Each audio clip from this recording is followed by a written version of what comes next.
आज संबलपुर गस्त कार्यक्रम अवसर रे आज मत गोटे सुजोग मिलला जे जन औषधि केन्द्र संबलपुर ये द्वितीय जन औषधि केन्द्र शुभ उद्घाटन करने सप्तम जन औषध दिवसर अवसर रे निश्चित भाव ये केन्द्र को उद्घाटन करने ये मो पाई गोटे बड़ खुशी कथा एवं संबलपुर पाई मध्य विशेष करी सबुठार बड़ कथा है मनीष देह रे सब बड़े कौन सी ना कौन सी परिस्थिति रे रोग जन्म हुए एवं रोग को उपशम करने भल करने आमे पूर्वर जमीती चेरमूड़ी औषध वैद्यराज औषधर व्यवहार करुले एवं जितेबाला एलोपैथिक डेभलप है एलोपैथिक उपरे अनेक लोक निर्भर कले संगे संगे भल हेबार लक्षण थिबा कारण किंतु सेथिरे मध्य अनेक साइड इफेक्ट मध्य रहुछि।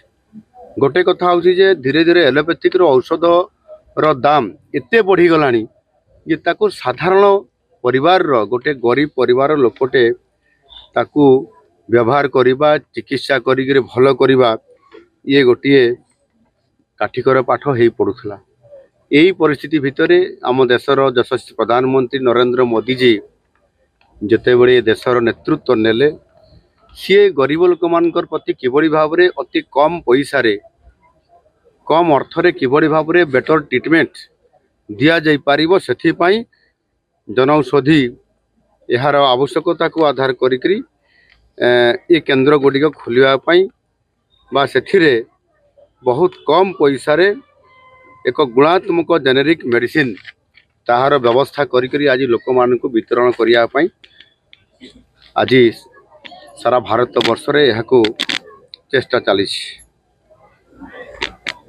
जो ब्रांडेड मेडिसिन गुड़िक जो गुड़िक आम देखले जो ब्रांडेड मेडिसिन हेले ये भल हो आम ताको यूज करवा ये प्रकार अनेक प्रकार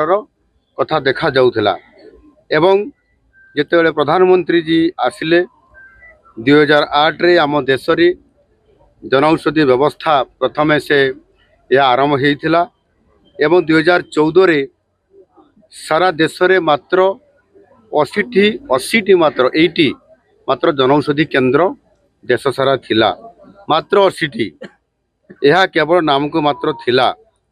एवं वर्तमान यार लोकप्रियता एवं सचेतन करने द्वारा लोक माने धीरे धीरे जनऔषधि जेनेरिक औषध प्रति तांकर आग्रह बढ़ी 187 गुण यह बढ़ी एवं आज पाखापाखि 15,000 रु अधिक जनऔषधि केन्द्र अच्छी एवं टार्गेट भी कराई आगामी 2027 सुधा 25,000 जनऔषधि केन्द्र सारा भारत वर्ष रे प्रतिष्ठा करा जिवो। संबलपुर भलिया सहर रे एवं ये आखपाख अंचल यहाँ अधिक गुरुत्व देवाई प्रयास जारी रही। आगामी दिन में यार गुरुत्व को उपलब्धि करी लोक मैंने बहुत कम पैसा अर्थात जो औषधर दाम 100 टंका से 70% रु 80% पर्यंत सब्सिडी रे अर्थात 100 टंकार जो औषधटी अच्छी 20 टंकार कि 30 टंकार से औषध मिलिबो एवं ताकू व्यवहार करले से 100 टंकार जोटा काम करुला 20 टंकार से औषध को व्यवहार करले समान परिमाण चिकित्सार उपलब्धिता ताकू मिलूला और आरोग्य लाभ करुला। एणु एभली एक आज सारा भारत वर्ष को आर्थिक दृष्टिकोण